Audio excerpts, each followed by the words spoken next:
నేను దశాబ్దం కష్టపడ్డాను. నేను తిరిగాను, తిప్పలు పడ్డా, తిట్లు తిన్నా, కుటుంబాలను బెదిరించారు, ఆడపిల్లల్ని బెదిరించారు, ఇంట్లో ఆడపిల్లల్ని, భార్యని బెదిరించారు, తిట్టారు. ఇవన్నీ ఎందుకు పడ్డామంటే ఒక డోలీ మోత మోగే ఒక గ్రామానికి రోడ్డు వేయగలిగితే సంతోషం. ఇన్ని తిట్లు పడ్డాగా నాకు ఎందుకు ఆనందం ఉందంటే బాధ్యత తీసుకున్నవాడికి తిట్లు పడతాయి. సో బాధ్యత ఇన్ని 5 కోట్ల మంది ప్రజల బాధ్యత తీసుకొని ఈరోజు తిట్లు తిరిగి కూడా, తిట్లు తింటూ కూడా మీకోసం ఉన్నామంటే మీ జీవన స్థితిగతుల్లో మార్పు రావాలి. దానికోసం మేము త్రికరణ శుద్ధిగా పనిచేస్తాం అని తెలియజేయడం. అలాగే దీని అనంతగిరి అంత ప్రాంతానంతా మనం ఊటీగా పిలుచుకుంటాం. దీన్ని ఒక్కొక్క చోట చూసి ఎంత సుందరంగా ఉంది. మనం విజయనగరం వెళ్ళినా కానీ, సాలూరు ప్రాంతానికి వెళ్ళినా, మనం పార్వతీపురం వెళ్ళినా కానీ, మన్యం ప్రాంతంలో ఎక్కడ తిరిగినా చాలా అద్భుతంగా ఉంది. కానీ ఉన్నదల్లా సమస్య ఏంటంటే మనకి కొంత డిసిప్లిన్ కావాలి. టూరిస్టులు కావాలంటే వారికి కొంత బాధ్యత నేర్పించాలి. సో వీటి మధ్య అనుసంధానం చేస్తూ టూరిజం శాఖని డెవలప్ చేయాలి, టూరిజంని డెవలప్ చేయాలి. అలాగే నేను ఇందాక యూత్తో మాట్లాడుతూ ఉంటే నేను కుర్రాన్ని అడిగాను, గంజాయి ఎక్కువ పండుతుందా ఇక్కడ, గంజాయి ఎలా ఉంది అన్నాడు. అంటే ఆహా చాలా సూపర్ అన్న అన్నాడు. నేనన్నా ఇంత ఓపెన్గా చెప్పేస్తున్నాడేంటి, గంజాయి సూపర్ ఏంటి అన్నావు అన్నాను. అంటే ఏంటన్నా గంజాయి అన్న, లేదన్నా ఎంజాయ్ అన్నాను. అంటే ఏంటి ఉద్దేశం అంటే నేను వచ్చినందుకు ఎంజాయ్ చేస్తున్నావా అని అడిగినట్టు వినిపించిందంట. లేదన్నా నువ్వు అడిగితే నువ్వు ఎంజాయ్ చేస్తున్నావు అంటే ఎంజాయ్ చేస్తున్నా, గంజాయి కాదన్నా. 2017లో నేను తిరుగుతున్నప్పుడు యువతని చాలా మందిని మాట్లాడాను. మనకి అరకు ఏఓబి బార్డర్లో కానీ మొత్తం అరకు ప్రాంతం అన్నింటిలో మాట్లాడితే అందరూ అడిగింది ఏంటంటే ఎందుకు చేస్తున్నారు ఇవన్నీ అని అడిగా. అన్న మాకు డబ్బులు సంపాదించిన వేరే మార్గాలు ఏమన్నాయి చెప్పన్నా మాకు. ఇది ఒక సామాజిక సమస్యగా చూడాలి. ఇప్పుడు మనం గ్రామ దేవతలకి మన నైవేద్యం పెడతాం. అదే పట్టణాల్లోనూ మైదాన ప్రాంతాల్లో ఏం చేస్తారు, గుడి ఉంటే పులిహోర చేసో చక్కెర పొంగల్ చేసో పెడతారు. ఇక్కడ మనం ఏం పెడతాం, కొర్రలతో పొంగల్ చేస్తాం. బియ్యం ఉన్న చోట మనం అన్నంతో పొంగల్ చేస్తాం. అలాగే ఇక్కడ ఆచార వ్యవహారాలు ఒక్కొక్క నేలకు ఒక్కొక్క సాంప్రదాయం ఉంటుంది. గిరిజన సాంప్రదాయాల్లో మనకి కళ్ళు పెట్టడం దగ్గర నుంచి మనకి తల్లులకి, గ్రామ దేవతలకి, అలాగే గంజాయి పెట్టడం కూడా, గంజాయి ఆకుని ఇవ్వడం కూడా అది ఒక సాంప్రదాయం. అలాంటి సాంప్రదాయాల కోసం పెంచుకున్న ఈ గంజాయి మొక్క, ఇది సమస్య ఏమైపోయిందంటే అది సంస్కృతి వరకు ఉండిపోతే పర్లా, గిరిజన ఆచార వ్యవహారాల వరకు ఉండిపోతే ఇబ్బంది ఉండేది కాదు. దాన్ని కమర్షియలైజ్ చేశారు, ఎక్స్పోర్ట్ చేశారు. ఎకరాల్లో వేలాది హెక్టార్లు పండించడం స్టార్ట్ అయిపోయేటప్పటికీ ఆంధ్రప్రదేశ్ ఈ రోజున గంజాయికి నెంబర్ 1 క్యాపిటల్ అయిపోయింది.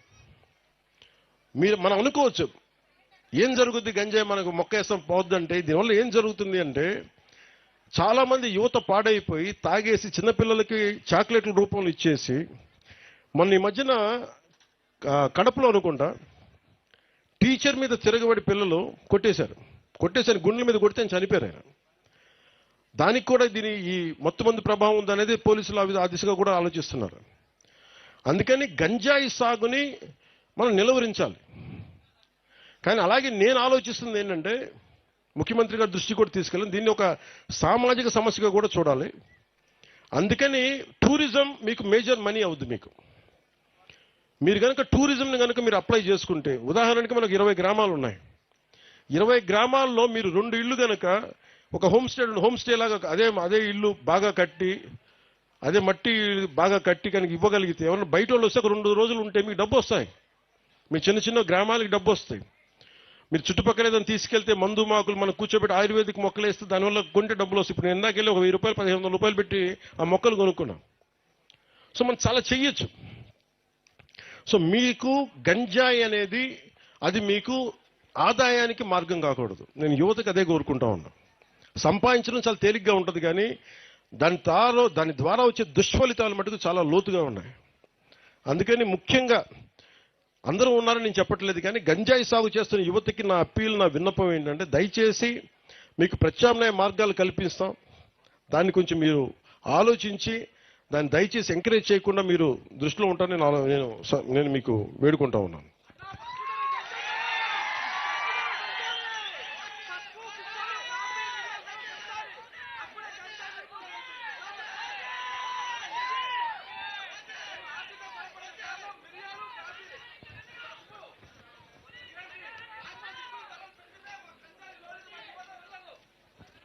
ఒక్క నిమిషం చెప్పండి, మళ్ళీ చెప్పండి. పంట రేటు పెంచాలా? ఓకే ఓకే, నాకు అర్థమైంది. కాఫీ, పసుపు, ఈ మిరియాలు, స్పైసెస్ అన్ని మనకేం లేదు. 1000 గజాల్లో కూడా చాలా ఒక 4 మంది బతికే అంత ఆదాయం ఉంటుంది. నీటి సమస్య లేదు. మొక్క మొలవని చోట కూడా నీటిని పట్టుకోగలరు. గాలిలో ఉండే తేమని ఇలాగే మన బంతి ఎలా కట్టారో, బంతి దారాలు ఎలా కట్టారో, బంతిమాల అలాగే చైన్లు వేలాడి తీస్తే ఆ గాలి వెళ్తూ ఆ తేమలో, గాలిలో ఉన్న తేమ పట్టుకునేది నీటిని పట్టుకునే టెక్నాలజీ కూడా ఉంది. మన గిరిజన గ్రామాల్లో మనకి ఇంత నీటి గేట్లు ఉన్నాయి. నీటికి ఇబ్బంది పడతా ఉంటే నిజంగా దీనికి కావాల్సింది ఏంటంటే మీకోసం త్రికరణ శుద్ధిగా పనిచేసే వ్యక్తులు కావాలి మీకు. మనకి ముఖ్యమంత్రి గారు ఉన్నారు, నేను పని చేయడానికి నేనున్నాను మీ దగ్గర. మీ కష్టాలు నిన్న విజయనగరంలో కూడా చెప్పాను.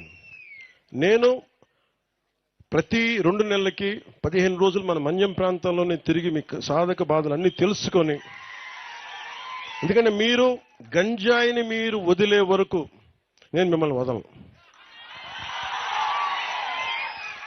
మీ జీవితాలు, మన ఆడబిడ్డల, గిరిజన ఆడబిడ్డల జీవితాలు బాగయ్యే వరకు నేను అప్పుడుగా రిటైర్ అవ్వను.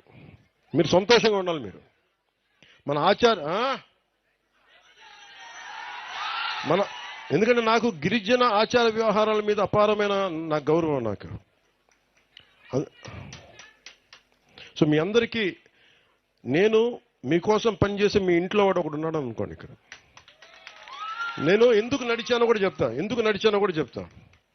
నేను కలెక్టర్ గారు కూడా అన్నారు, ఎందుకు సార్ కొంచెం మనకి ఎందుకు అంటే, నాకు ఇక్కడ రావడానికి డీజీపీ గారు కూడా సముఖం చూపించలా. మబ్బు పట్టేసింది, ముసురుగా ఉంది, లేదంటే మనకి ఫాగ్ ఉంది, మంచు తెరలు ఉన్నాయి, లోపలికి వెళ్ళాలి, ఎలాంటి ఇబ్బందులు ఉంటాయి, మాకు రైట్గా లేదు అనేది నాకు ఒత్తిడి పెట్టిన. మీరు కావాలంటే తర్వాత వెళ్దురు కానీ మళ్ళీ అంటే నేను చెప్పాను, ఈ రోజు అనుకున్నా మా వాళ్ళ కోసం నేను ఈ రోజే వెళ్తాను. అంటే ఒక మంచి పని చేయడానికి ముహూర్తాలు ఉండవు. రోడ్డు వేయటం మంచి పని, దాహం తీర్చడం మంచి పని, అంగన్వాడీ బిల్డింగ్స్ కూలిపోతే వాటిని తిరిగి కట్టడం మంచి పని. మంచి పని చేసేవాడికి ఆపద ఉండదు. ఇదే నా నమ్మకం. ఇక నేను పుట్టినప్పటి నుంచి నేను ఎవరికి ద్రోహం చేసిన వ్యక్తిని కాదు. అందరూ బాగుండాలని కోరుకునేవాడిని, రాష్ట్రం బాగుండాలని తపన పడేవాడిని, దేశం బలంగా ఉండాలని కోరుకునేవాడిని.